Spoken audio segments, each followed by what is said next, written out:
गौरी पुत्र गणेश भगवान की जय। जय श्री कृष्णा। राधे राधे। आज कार्तिक मास के शुक्ल पक्ष का गुरुवार है। आज के दिन गुरुवार का व्रत रखने तथा कथा सुनने से बृहस्पति देव अत्यंत प्रसन्न होते हैं तथा मनुष्यों की हर मनोकामना पूर्ण कर देते हैं। आज मैं आपको सुना रहा हूँ गुरुवार व्रत कथा। इस कथा को बड़े ही श्रद्धा और प्रसन्न चित्त होकर अवश्य सुने। भगवान विष्णु की सुंदर कथा को सुने। किसी राज्य में एक बड़ा प्रतापी और दानी राजा राज्य करता था। वह हर गुरुवार को व्रत रखकर दीन दुखियों की मदद करके पुण्य प्राप्त करता था। परंतु ये बात उसकी रानी को अच्छी नहीं लगती थी। वह न तो व्रत करती थी और न ही दान पुण्य में विश्वास रखती थी। इतना ही नहीं, वह राजा को भी ऐसा करने से मना करती थी। एक समय की बात है, राजा शिकार खेलने के लिए बन गए। घर पर रानी और दासी थी। उसी समय गुरु बृहस्पति देव साधु का रूप धारण कर राजा के दरवाजे पर भिक्षा मांगने आए।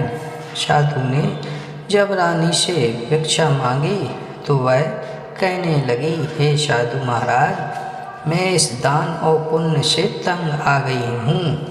आप कोई ऐसा उपाय बताएं जिससे कि सारा धन नष्ट हो जाए और मैं आराम से रह सकूं। इतना सुनकर बृहस्पति देव ने कहा, हे देवी, तुम बड़ी विचित्र हो। संतान और धन से कोई दुखी होता है। अगर अधिक धन है तो इसे शुभ कार्यों में लगाओ। कुंवारी कन्याओं का विवाह कराओ। विद्यालय और बाग बगीचे का निर्माण कराओ जिससे तुम्हारे दोनों लोग सुधरें। परंतु साधु की इन बातों से रानी को खुशी नहीं हुई। उसने कहा कि मुझे ऐसे धन की आवश्यकता नहीं है जिसे मैं दान दूं और जिसे संभालने में मेरा समय नष्ट हो जाए। तब साधु ने कहा, अगर तुम्हारी ऐसी इच्छा है तो मैं जैसा तुम्हें बताता हूँ तुम वैसा ही करना। गुरुवार के दिन तुम घर को गोबर से लीपना। अपने बालों को पीली मिट्टी से धोना। राजा से हजामत बनाने को कहना। भोजन में मांस मदिरा का प्रयोग करना। कपड़े धोबी के यहाँ धुलने देना। इस प्रकार 7 बृहस्पतिवार करने से तुम्हारा समस्त धन नष्ट हो जाएगा। इतना कहकर साधु के रूप में बृहस्पति देव ने अंतर्ध्यान हो गए। साधु के अनुसार कई बातों को पूरा करते हुए रानी को केवल 3 बृहस्पतिवार ही बीते थे कि उसकी समस्त धन संपत्ति नष्ट हो गई। भोजन के लिए राजा का परिवार तरसने लगा। तब एक दिन राजा ने रानी से बोला कि हे रानी, तुम यहीं रहो, मैं दूसरे देश को जाता हूँ क्योंकि यहाँ पर सभी लोग मुझे जानते हैं। इसलिए मैं कोई छोटा कार्य नहीं कर सकता। ऐसा कहकर राजा दूसरे देश चला गया। वहाँ वह जंगल में लकड़ी काट कर लाता और शहर में बेचता। इस तरह वह अपना जीवन व्यतीत करने लगा। इधर राजा के परदेश जाते ही रानी और दासी दुखी रहने लगीं। एक बार जब रानी और दासी को 7 दिन तक बिना भोजन के रहना पड़ा तो रानी ने अपनी दासी से कहा, हे दासी, पास ही के नगर में मेरी बहन रहती है। वह बड़ी धनवान है। तुम उसके पास जा और कुछ ले आ ताकि थोड़ी बहुत गुजर बसर हो जाए। दासी रानी की बहन के पास गई। उस दिन गुरुवार था। रानी की बहन उस समय बृहस्पतिवार व्रत की कथा सुन रही थी। दासी ने रानी की बहन को अपनी रानी का संदेश दिया, लेकिन रानी की बड़ी बहन ने कोई उत्तर नहीं दिया। जब दासी को रानी की बहन से कोई उत्तर नहीं मिला तो वह बहुत दुखी हुई और उसे क्रोध भी आया। दासी ने वापस आकर रानी को सारी बात बता दी। यह सुनकर रानी ने अपने भाग को कोसा। उधर रानी की बहन ने सोचा कि मेरी बहन की दासी आई थी, परंतु मैं उससे नहीं बोली, इससे वह बहुत दुखी हुई होगी। कथा सुनकर और पूजा समाप्त करके वह अपनी बहन के घर आई और कहने लगी, हे बहन, मैं बृहस्पतिवार का व्रत कर रही थी। तुम्हारी दासी मेरे घर आई थी, परंतु जब तक कथा होती है तब तक ना तो उठते हैं और ना ही बोलते हैं, इसलिए मैं नहीं बोली। बताओ दासी क्यों आई थी?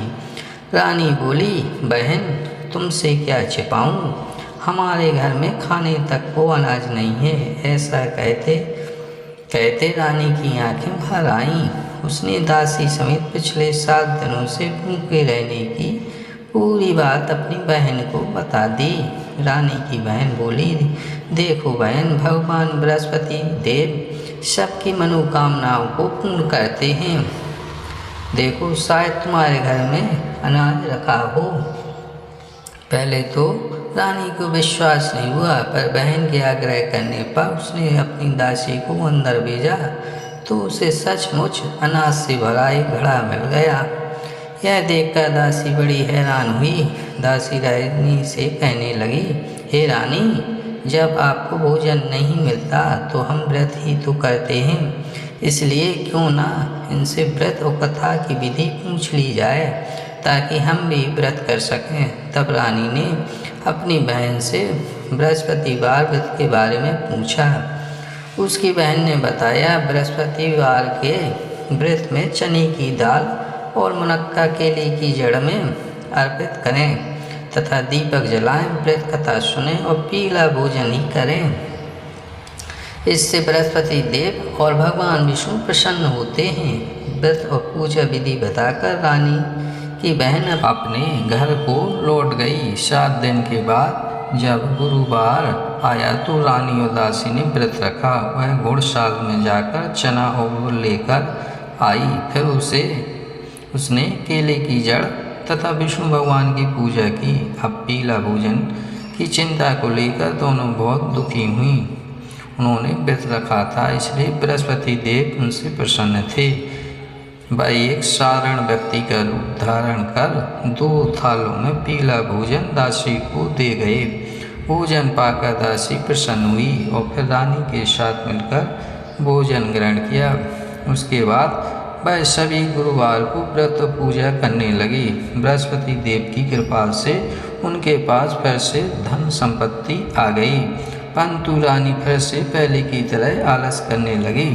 तब दासी बोली, देखो रानी, तुम पहले भी इस प्रकार आलस करती थी, तुम्हें धन रखने में कष्ट होता था, इस कारण सभी धन नष्ट हो गया, और अब जब देव बृहस्पति की कृपा से धन मिला है तो तुम्हें फिर से आलस होने लगा है। रानी को समझाते हुए दासी कहती है कि बड़ी मुसीबतों के बाद हमने ये धन पाया है, इसलिए हमें दान पुण्य करना चाहिए, भूखों को भोजन कराना चाहिए और धन को शुभ कार्यों में खर्च करना चाहिए। इससे तुम्हारे कुल का यश बढ़ेगा, स्वर्ग की प्राप्ति होगी और पितृ प्रसन्न होंगे। दासी की बात मानकर रानी अपना धन शुभ कार्यों में खर्च करने लगी। इससे पूरे नगर में उसका यश बढ़ने लगा। बृहस्पतिवार व्रत कथा के बाद श्रद्धा के साथ आरती की जानी चाहिए। इसके बाद प्रसाद ग्रहण करना चाहिए। जय श्री कृष्ण, जय श्री राधे।